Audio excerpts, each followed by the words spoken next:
So Elizabeth Warren had a solid debate. I want to give you one of her best moments here.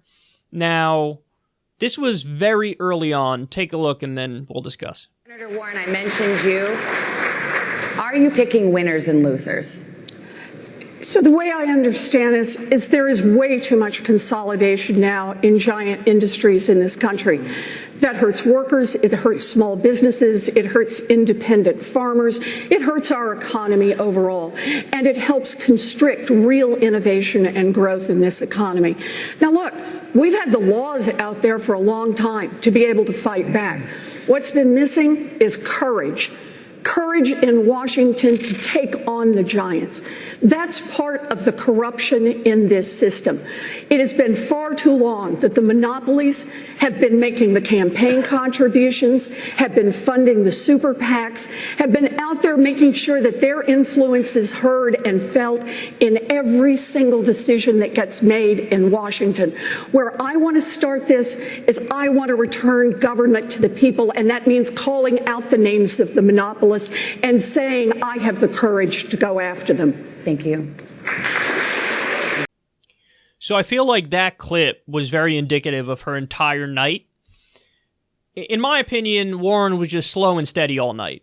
You know, some people think she just totally knocked it out of the park. I don't agree with that. But I definitely don't think she did any damage. And I think she was slow and steady. Pretty much every time she opened her mouth, it was something substantive and something pretty wonky.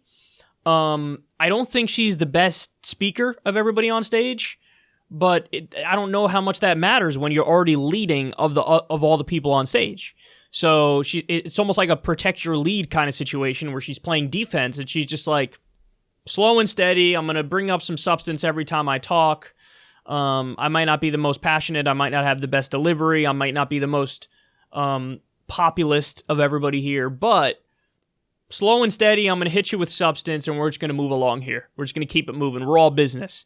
So that clip, I feel like, is very indicative of her entire night. Some people said that they think her best moment was putting her hand up on the issue of Medicare for All.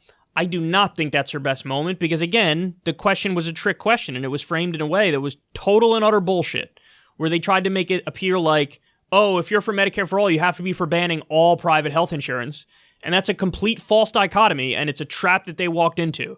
Because now you handed a giant political gift to the right. If you become the nominee in the general election, they'll hit you over the head with that, and it might work. Because that's not Medicare for All, and that makes it seem like the left goal is to be against something, not for something. The left goal is for Medicare for All. It's not, you don't have to abolish all private health insurance in order to do that. You can still have supplemental private health insurance. Many countries with single payer have supplemental private health insurance. When you go that extra step, that detail is actually very important because now you get to be framed by the right as anti-freedom. So that's not good. So that's not her best moment in my opinion, and she didn't even correct the moderator when he framed the question in that gross way. She tried to plant the flag and say, yes, I'm a left candidate, I'm with Bernie Sanders on this, but you still walked into the trap. I said the same thing about Bernie the few times he answered the question and he didn't specify, like, no, supplemental private health insurance is fine. But Bernie has since course corrected on that, and he's been saying that more now. So it's good that Bernie's got that framing down, but Elizabeth Warren needs to learn that same framing as well. And she brought up corruption, she brought up Wall Street, she brought up special interests, she brought up powerful corporations and tax dodging. This was the theme she kept coming back to. So in other words, she kind of stayed in her wheelhouse. Her wheelhouse is domestic policy, tax policy, Wall Street policy, that kind of stuff. And she kept kind of going back to that, and that's going to work for her. That's good for her. So again, my breakdown of Elizabeth Warren's performance is just kind of slow and steady, solid, nothing too flashy, nothing too spectacular, but she really did all that she needed to do, which is kind of solidify her position as one of the top people in this race.